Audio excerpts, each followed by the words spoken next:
I just wanted to do a really quick little tutorial here. This is not, a follow along as we go kind of tutorial, but I just wanted to give you a few little pointers about assembling these quilts. There are some different ways that you could do it, but I just wanted to kind of give you a quick little run through.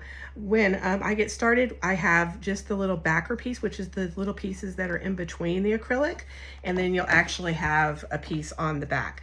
I chose to do this finished wood just because I had some lying around, so I did that. And then in the end, when you're done, you can either paint these sides, you can put a frame around it, whatever you choose to do to get it kind of finished out.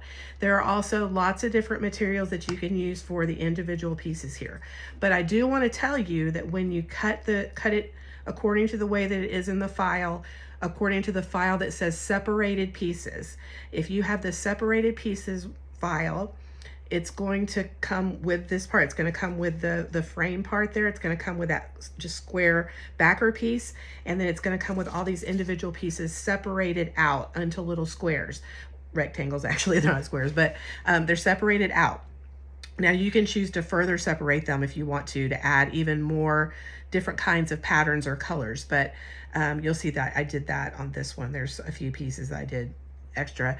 But then the material that you're going to use, there's, obviously different kinds of choices, but whatever it is that you're using is going to be cut face down. Make sure that you're aware of that. If you're going to be scoring those numbers, the numbers are in blue on the file, the way that I designed it, and you would score those onto the backs of your material. Now, if you can, I'm not really sure if it's going to show on here or not, but if you can see this, I printed this or cut this on clear acrylic, clear core acrylic, so you can kind of see that there's numbers there. So it's just kind of an example for you to see. You would not really want to do that. If you were going to be using acrylic to finish your piece, you would not want to do it on clear unless you wanted those numbers to show through.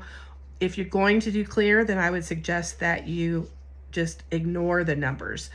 Click on the numbers and ignore them, or delete them, whatever you want to do when you go to cut, so that it will not score those pieces. And then when you go to put it into your frame, you will want to be sure to dry fit it, because these patterns are hand drawn. They are not, I don't do one and then copy 4 pieces and piece them around. I hand draw every one of these patterns. So therefore, every piece is not going to be exact. These 4 pieces are not exactly the same. So on some patterns, you may find that, but this triangle fits great here, but it won't fit over here. That's because I drew it, and maybe I drew this one a little bit smaller. So just make sure that if you're using a clear core and you're not going to do the numbers for whatever reason, that you dry fit it, what I call dry fit first. Just place all the pieces and make sure that you get them all fit. If one piece doesn't fit somewhere, try it somewhere else until you get them all to fit. They will all fit, because obviously I've tested them all, and they all will fit if they're in their correct places. But if they're not fitting, that's the problem. You just got it in the wrong place, and you need to fix that. Don't just start gluing them down, because then you might wind up with one piece that's left that will not go where it's left, no matter, to save your life. So just be careful about that. Okay, so as far as the different materials, this is obviously acrylic. This is a solid core acrylic in here, so you can't see that number through there. So if you have solid core acrylic, then you can go ahead and score those numbers. They will not show through. So you can go ahead and score them. As I said, when you print them, when you cut it, it's gonna cut face down. The numbers are gonna score on the other side. Now, why are the numbers there? Because if you notice that in your file, you've got one that says number, or numbered, the numbers, it's something like that. It's a PDF file. And so you can print that PDF file, and it's gonna look like this. These are the different numbers and where they go. This is actually, like the way that I drew them, these are the pieces that actually fit where they're supposed to. So if you make sure that you keep this frame like in the proper direction, you might want to underneath, like, make yourself a little dot, like in the upper right hand corner, something like that, that's going to help you remember the way that it cut. and the way that it matches this frame. Again, if you don't, some pieces might not fit, so you need to be really careful about that.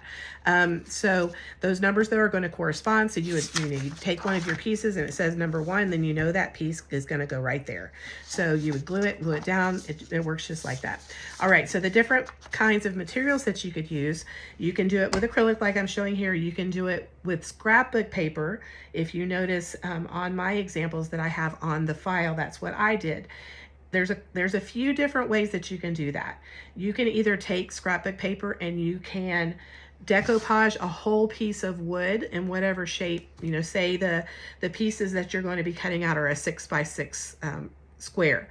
And so you could take a piece of 6x6 scrapbook paper, decoupage it down onto a piece of wood, let that dry really, really well, and then you would just cut that out. Now, remember, again, you're going to put it face down.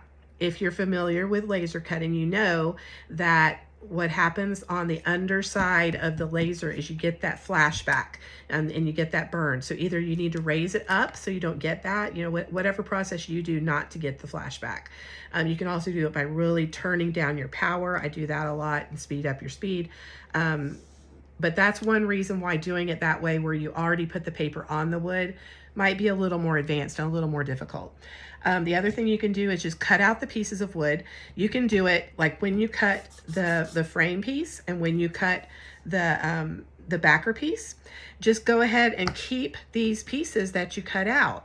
You can go ahead and number them as you take them out. So you've got the numbers here. So just keep it on your laser, put your dot on the back of the upper right-hand corner, and then just take these pieces out one at a time. And I'm going to say, okay, that piece is number 4. Write a number 4 on the back. So that way you've got all your pieces still in the right way. I would also recommend that you put like an arrow or make sure the numbers are facing up in the direction that you want them to go. Again, this is a square. So if like I picked this up and I pick it up and I write the 4 this way, it might not fit. And so you might have to rotate it around a little bit. So that's another thing just to be careful of. When you're doing all of your numbers, make sure you're doing them straight up and down. So then after you do that, you can actually use your laser just to cut the pieces of scrapbook paper. It works great. You just turn down your settings, turn the speed way up, the power way down, and you can actually cut scrapbook paper. I have like a backer piece of wood that I use just for that. I tape it down with some masking tape and I just cut away. If you turn it down and get those settings dialed in right, you don't have any burn marks on there. It looks great. And then you would just decoupage that piece of scrapbook paper onto the piece of wood that you already did on the opposite side from which you put the number. That's another way to do it. The third way to do it is just the old-fashioned, take the piece of wood that you cut, trace around it on a piece of scrapbook paper, cut it out by hand. You can do that too. That'd be a really great project for kids to kind of get involved, is to cut all the pieces for them and let them cut out the scrapbook and glue it on and then glue the pieces into here. Really nice little project for them. They love doing it. My granddaughter loves doing stuff like that. And then finally, all of those different ways for doing the scrapbook paper, the other thing you can do is you can use pieces of wood. Either you could use you could just take a piece of wood, you could spray paint it a solid color and cut it out that way.